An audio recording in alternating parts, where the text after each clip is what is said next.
Thank you so much. I've wished you away from a really busy national running show where you've been taking loads of photos and chatting to loads of people. How was that? How was speaking here? Yeah, it was cool. There was a lot of people turned up, which was really nice. It's always a little bit overwhelming I'm just not quite used to that. But no, it was really nice. There's been so many people messaging over the last couple of weeks saying they were coming to the running show and they were going to come on Sunday to come and watch me chat. So yeah, it's been really cool. Has it been quite surreal in the last year seeing that kind of just explosion? Obviously a really successful 2022, but like you said, coming here and very overwhelmed, people telling you their stories and about their running and wanting to know more and like photos and things like that. Has it just been like a whirlwind? Yeah, it's definitely been a blur. Like 2022 is a year that I'll remember for a very long time. Even today, people are telling me they were like crying at their TVs or shouting at standing on their sofas, shouting and cheering. And even the number of people that are actually in the stadium was really cool as well. So it's it's nice to be back in Birmingham and sort of relive those memories, but with other people. Definitely. Well, thank you very much for having a quick chat with us. A question that we asked everyone that comes to chat is, what do you love about being outside and active? For me, it's just a mental release, especially running, like just being outdoors in the fresh air. It just clears my mind. It helps me arrange my thoughts. It's just, I mean, sometimes people ask, what do you think? Some days it's nothing at all. Like you can just literally be thinking about nothing. Other days it can be a song. Other days you can really be processing what's going on in the day. So it's different to me day to day, but it is just that sort of mental release and escapism. Have you always been active since you were young? Yeah, I mean, I've did so many different sports. I've always been really energetic, and so my mum and dad just put me into everything. I went swimming as a kid. I mean, I played badminton at like my local sort of leisure centre.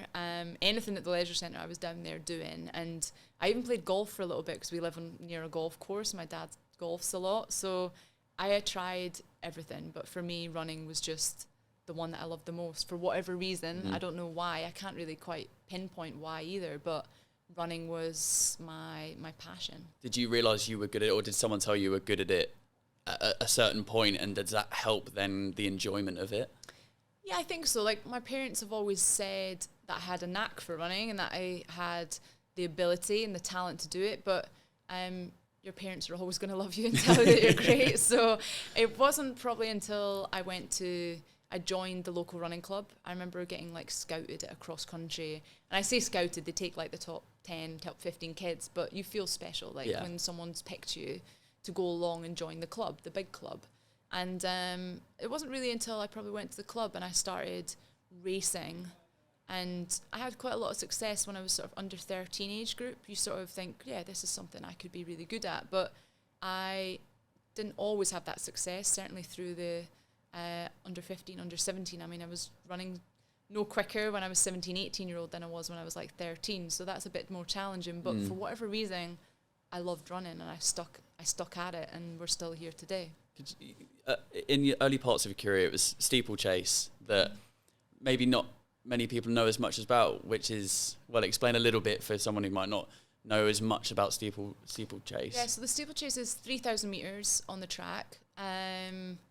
And it has a barrier I can't even remember how many barriers there are now. I feel like there's 35 barriers, I think, across the whole event. And it's not like a hurdle. Like a hurdle, you hit, the hurdle will fall over and you can continue running. If you hit these barriers, you're not continuing on. Like they aren't movable. They're robust.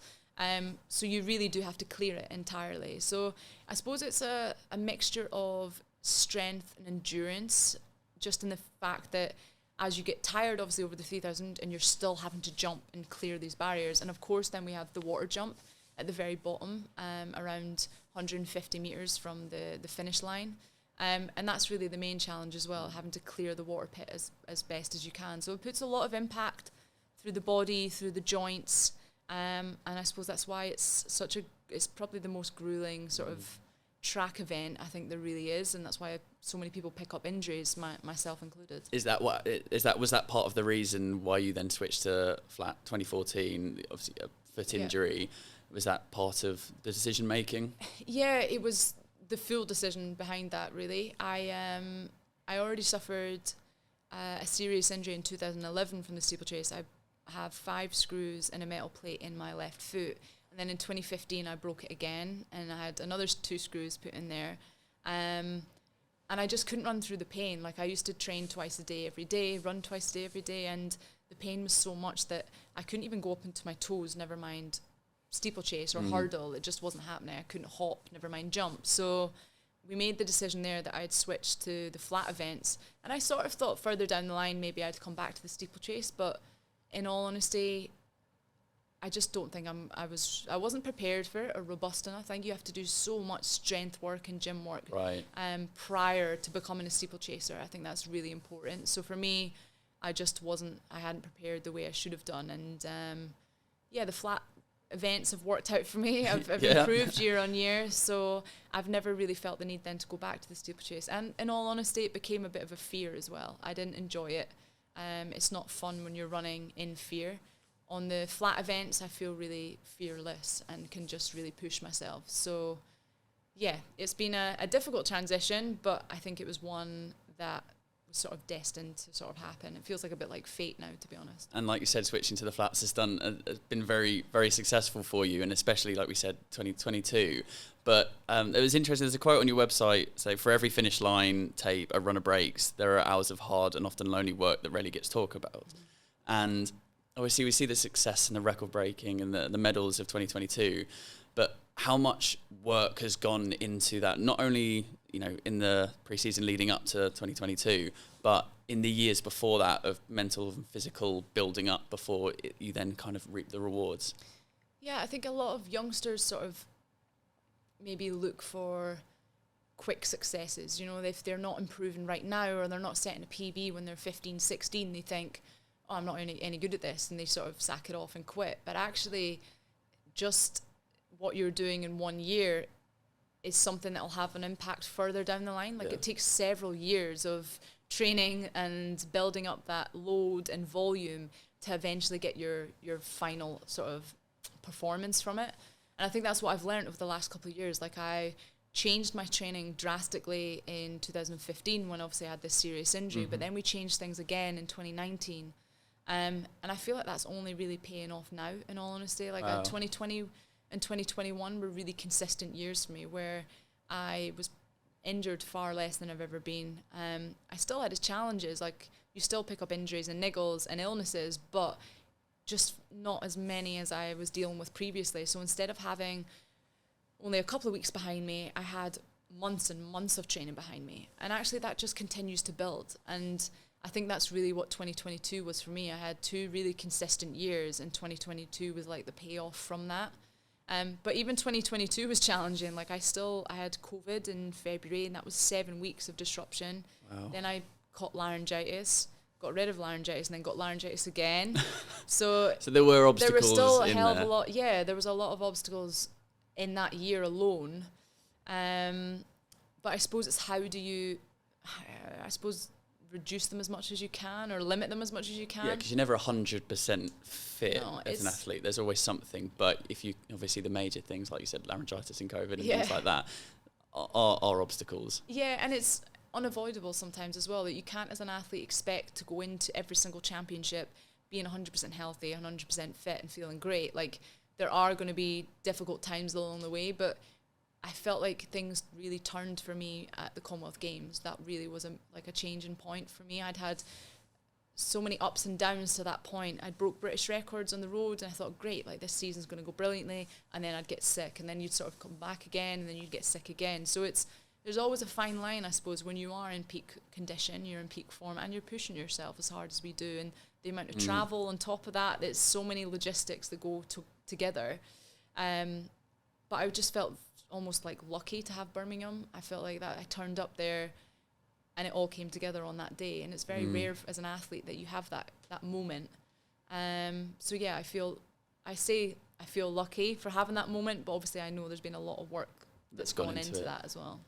And the sacrifices that you make, and to then putting in the work to have such a great year, and it being such a whirlwind, like you said earlier, do you have an opportunity to kind of sit back and look back and appreciate the time and take it all in? Because we were lucky enough to speak to Colin Jackson yesterday, and he said when he finished his career, he wished he'd been able to almost smell the roses and take in all of the achievements. So do you allow yourself to do that, or is it kind of, are you quite right, next goal, next training session even? Yeah, I think as athletes, that's pretty much everyone's mindset is on to the next all the time.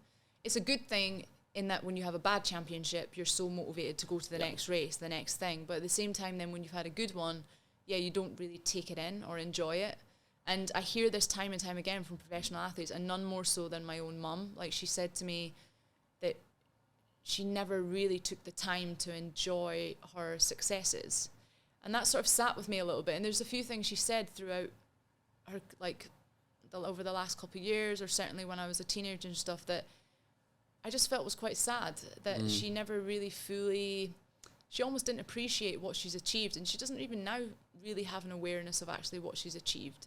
It's always sort of shrouded a little bit in, she won an Olympic silver, but it wasn't a gold.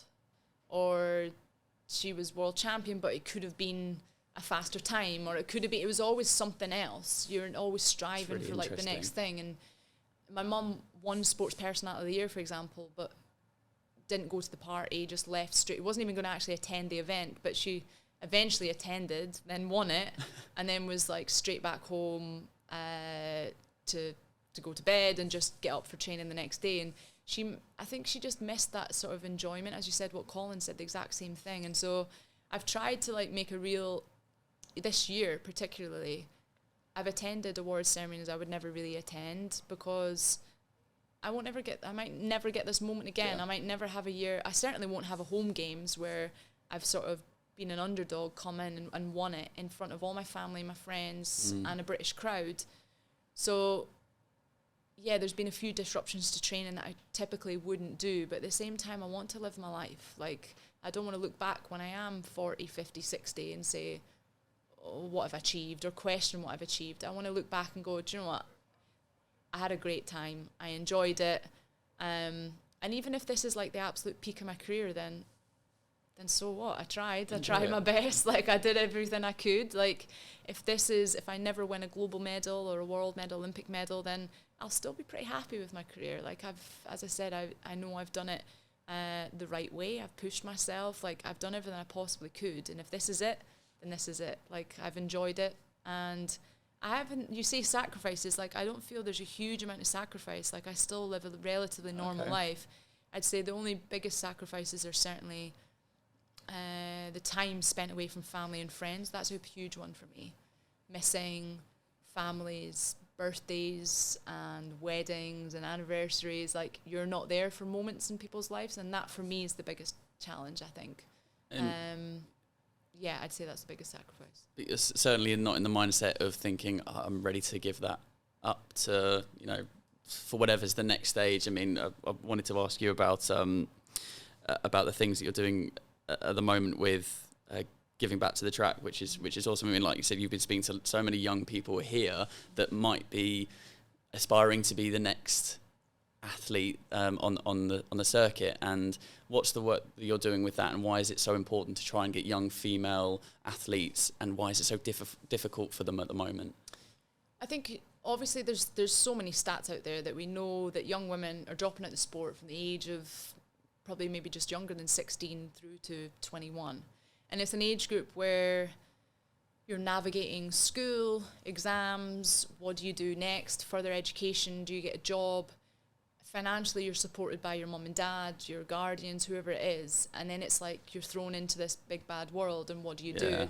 And you're also trying to navigate not only exams and stresses, but your own body's changing through puberty and growing. And it's a lot of stress to then have the energy to still continue training and keep working towards a goal that you're not really sure what the end goal is, if that makes sense. So we wanted to I certainly wanted to target that age group, and women particularly, because I know how difficult that is. I've navigated it myself.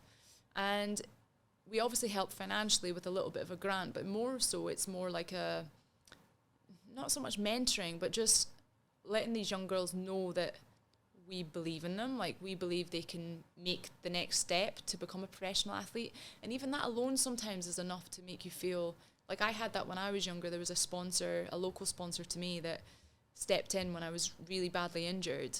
And it was a small amount of money, but it made a big difference to me, because not only did they obviously give me a financial grant, but it was more so somebody believing you that isn't your mum and dad and isn't your family, having that external. Makes you feel valued, yeah. It does, and it's given that little bit of a boost when times are tough. So it's also difficult in Scotland particularly, because the British Championships are in the UK every year, so that's not easy when you're trying to travel down to, and it's an expense, so it's trying to make their lives a little bit easier.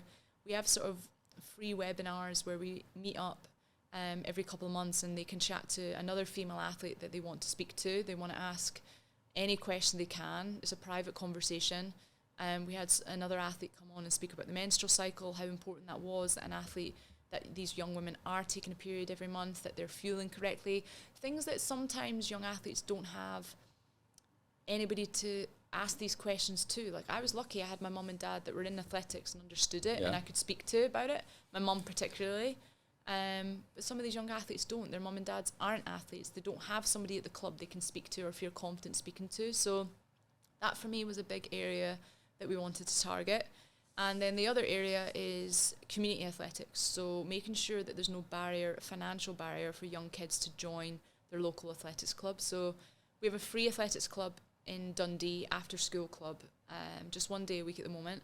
But the goal is to try and open that up in other areas. So Aberdeen, Glasgow, Edinburgh is where I'd like to sort of target next. And then eventually, if I can build it to other locations, and just have a little bit of an avenue where they've got an after school club linked to their local athletics club, so if they enjoy it they can go, and we have some bursaries at the local club as well, just to make sure that financially that isn't a barrier, because I know how sport can change. It changed my life, it changed my partner's life, it changed my mum's life, it changed my dad's life. Like, I know firsthand sport is powerful, so it's just giving that opportunity, even if it's one kid, two kids, but you're making a difference to their life, and that for them is everything. And like you said, even if it's not financially, but you obviously do provide that as well, it's just the value and the support, and you can go and ask questions and talk about topics that maybe were a bit more taboo however many years ago. And it's because not everyone can be the next Usain Bolt and Mo Farah as well, and that's not what we're doing either. We're not going in and just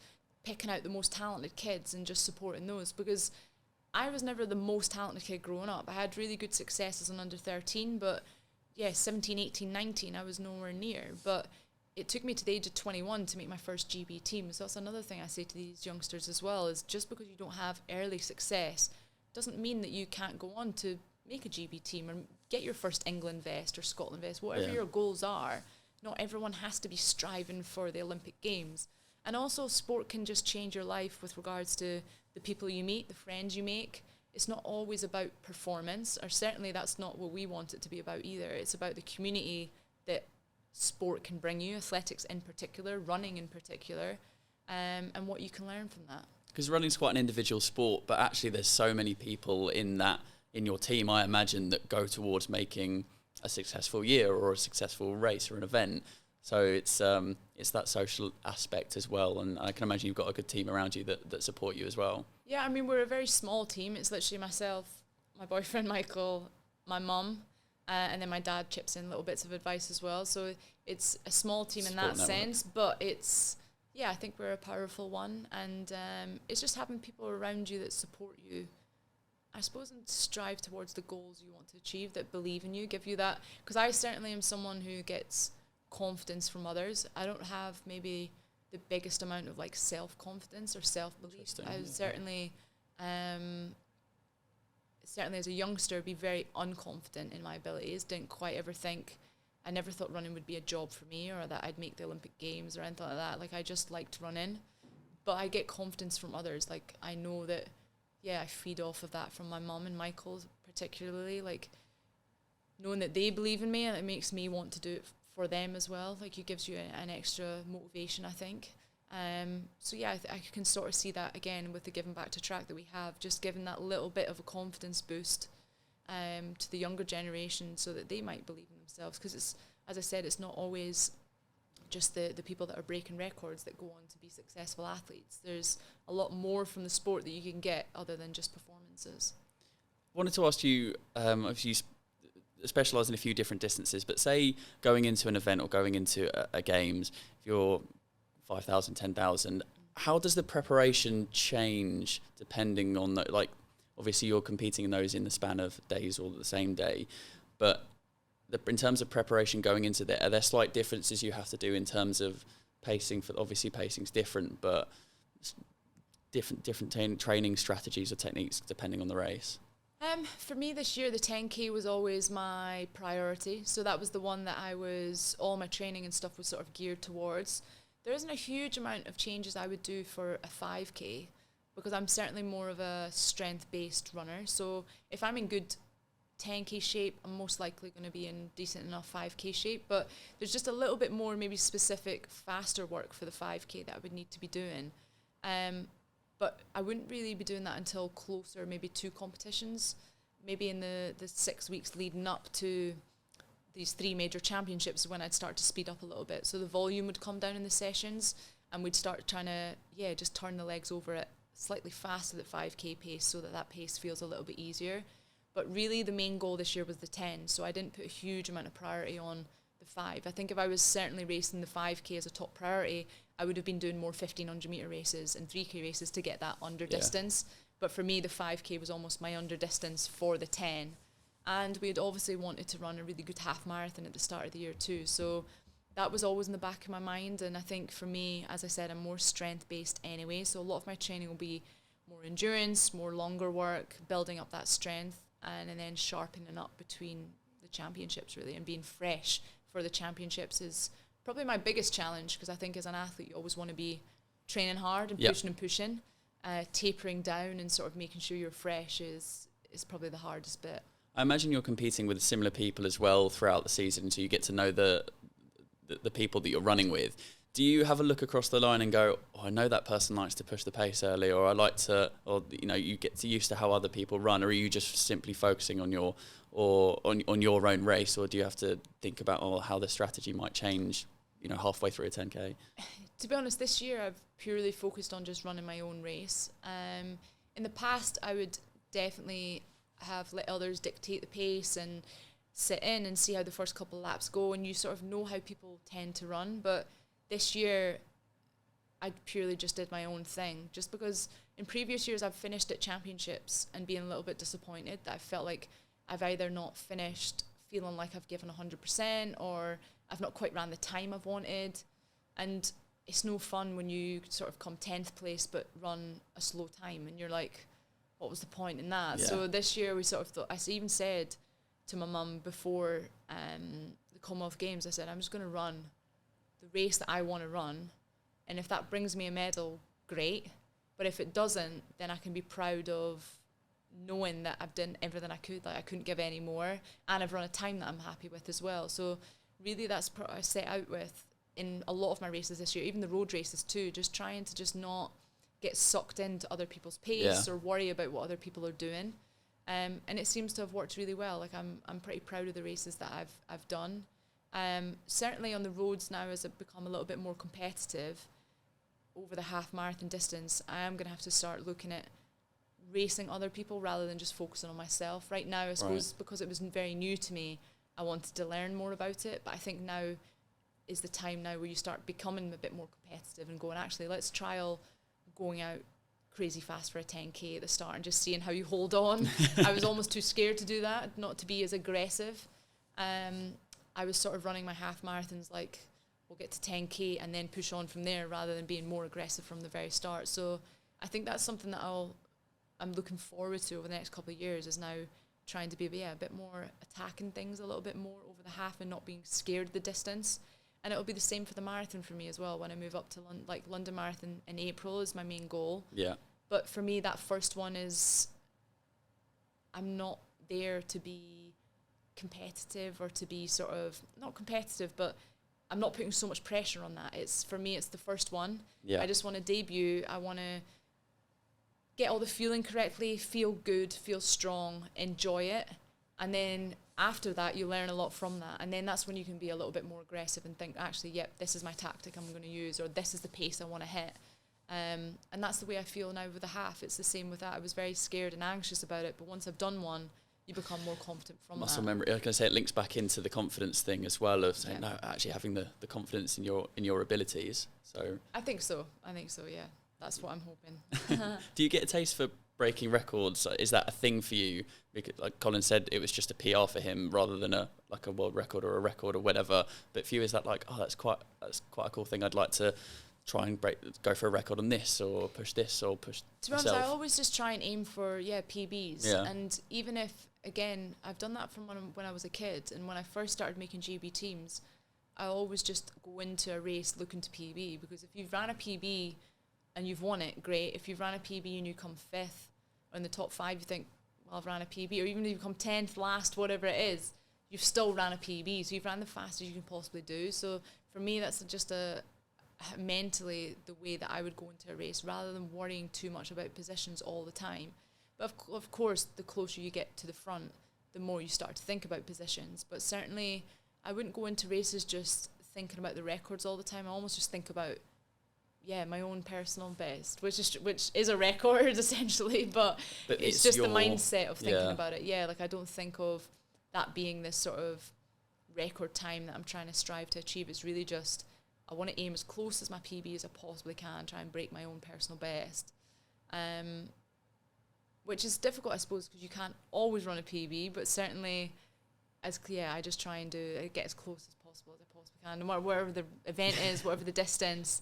I think it's just a good aim to always have in the back of your mind when you go into a competition. Means you keep pushing yourself as well, definitely. Yeah, you don't ever sort of settle. You don't back off. You don't ease off the pace when you know that there's something you're trying to strive to achieve. And that's the same thing, even if I said you're at the back end of the field, you'll still keep pushing, because you're just pushing for your own time. And that's probably one of the best things about running as well, why there's so many hundreds of people out there that enjoy running, because it doesn't matter if you're first or last. Everyone's got their own personal time that they're trying to achieve, whether it's a park run, whether it's the Olympic Games. It doesn't really matter. Like, everyone's just trying to get their own goals. And that's why I think so many people do fall in love with running. It's that self-improvement which gives you a boost. Just before I ask you a last question, if you look back to yourself in London 2012 to then where you are now, but Tokyo 2021, where you are now, what's the biggest difference in you? I'd say confidence for sure. I suppose you just learn a lot. Like, I went into the London Olympics, and that was like being thrown into the deep end of a swimming pool, not knowing how to swim. Like, I'd never been at that competition, that high a competition before, dealing with that many spectators cheering for you, the media, everything around it. It was just so overwhelming, and I just wasn't quite prepared for it.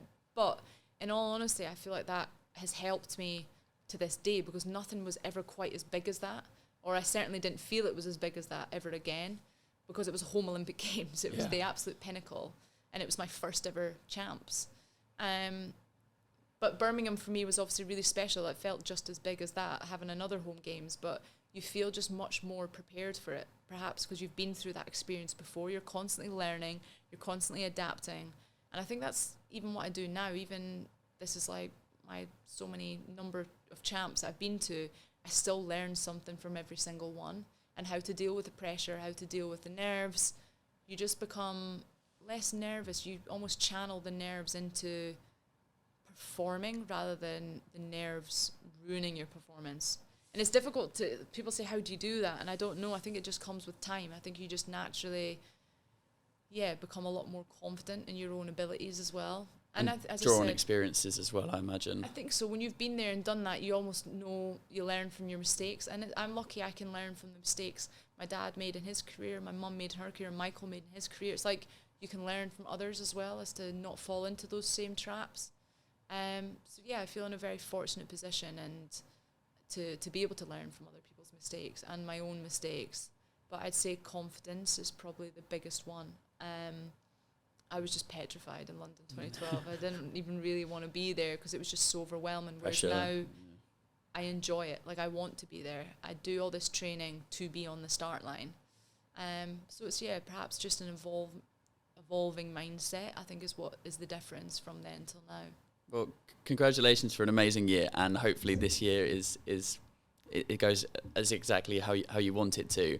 The final thing is a piece of advice. So someone leaves a piece of advice to a next guest, a previous guest, to you, and then I'll ask you for a piece of advice. So the piece of advice from someone who was on before is from Renee McGregor, nutritionist and dietitian, who says, learn to be more self-aware. And I think through the conversation that you've had about where you find yourself now of wanting to take in all of your success and appreciate what you're doing, I think that certainly that advice would resonate. So then it's up to you. It can be about anything. It doesn't have to be about running, but just a piece of advice that might resonate with you that you think someone else would enjoy. I think the biggest thing I learned probably was focusing on yourself rather than worrying about others. And that doesn't have to just be sport. It could be other people's perception of you, especially nowadays, like with social media and trolling online, and people have so many opinions on what you do, what you look like, what your job is, how much money you earn. It's like it's everything else other than actually, are you just a good person or not? Do you know what I mean? There's so many other, the extras added on top. So for me, I think the biggest thing I've learned over the years is just concentrate on you and focus on you. And if you've got the right people around you, you're happy, you're healthy, then that's really all that matters. It shouldn't really matter what other people's opinions are of you. Or if someone else, especially in running, if someone's doing 100 miles a week and they're winning all these things, and I need to be doing that. Or, I don't know, someone earns this amount of money and that's what you feel you should be doing. That's not you. Like, you just focus on what you're doing. As long as you enjoy it and it's something that you are passionate about, then just keep going. And I think that's the best thing I could say, not only just to young kids coming up, certainly young kids, focus on yourself, don't worry about others. But yeah, even as an adult as well, I think it's very easy to get stuck into comparisons. It's finding your own happiness and focusing on yourself is the most important bit.